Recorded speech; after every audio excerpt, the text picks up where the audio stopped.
Israel और Hamas की जंग बेहद आक्रामक हो गई है। जंग में अब तक दोनों ओर से 4000 से अधिक लोगों की मौत हो गई है।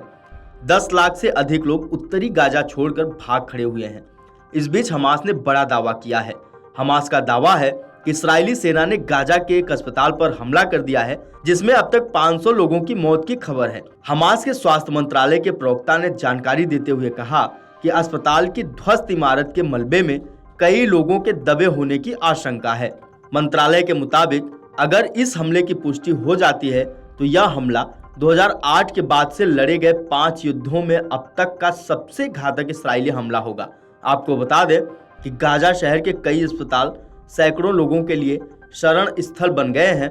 उन्हें उम्मीद है कि इस्राएल द्वारा शहर और आसपास के इलाकों के सभी निवासियों को दक्षिणी गाजा पट्टी में खाली करने के आदेश के बाद उन्हें बमबारी से बचाया जाएगा। विश्व स्वास्थ्य संगठन के महानिदेशक टेड्रोस अधनोम ने गाजा में अल अहली अरब अस्पताल पर हुए इसराइल के हवाई हमले की निंदा की है।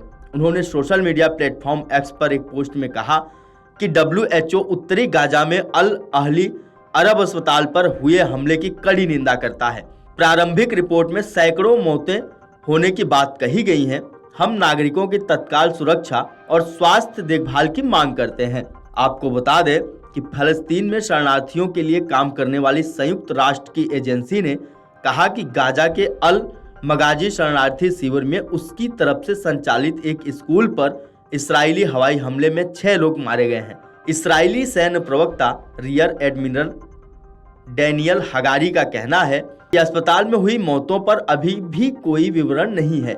उन्होंने कहा कि हम विवरण प्राप्त करेंगे और जनता को अपडेट करेंगे। मैं इसकी पुष्टि नहीं कर सकता कि यह इस्राएली हवाई हमला था या नहीं। दक्षिणी गाजा में लगातार हमलों से दर्जनों नागरिक मारे गए और मंगलवार को हमास के कम से कम एक वरिष्ठ नेता का कहना है कि ये हमले आतंकवादियों को निशाना बनाकर किए गए हैं।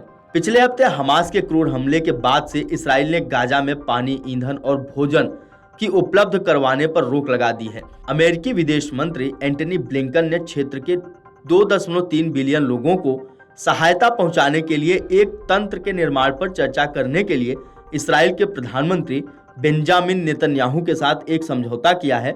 अमेरिकी अधिकारियों ने कहा कि लाभ मामूली लग सकता है, लेकिन उन्होंने जोर देकर कहा कि यह फिर भी एक महत्वपूर्ण कदम है। मंगलवार देर रात तक कोई सौदा नहीं हुआ। इसराइल की तरफ से गाजा पट्टी पर लगातार बमबारी की जा रही है। वहीं फलस्तीन में हमास के लड़ाके भी शांत नहीं पड़े हैं। वो इसराइल पर अभी भी 3 मोर्चों से अटैक कर रहे हैं। लेबनान, समंदर से सटे इलाके और इजिप्ट से सटे साउथ गाजा से रॉकेट और मिसाइलें दागी जा रही हैं।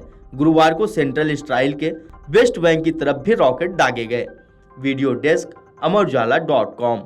अगर आप ये वीडियो YouTube पर देख रहे हैं तो हमारे चैनल को सब्सक्राइब करें और बेल आइकन को दबाना ना भूलें। अगर आप Facebook पर ये वीडियो देख रहे हैं तो हमारे पेज को लाइक करें।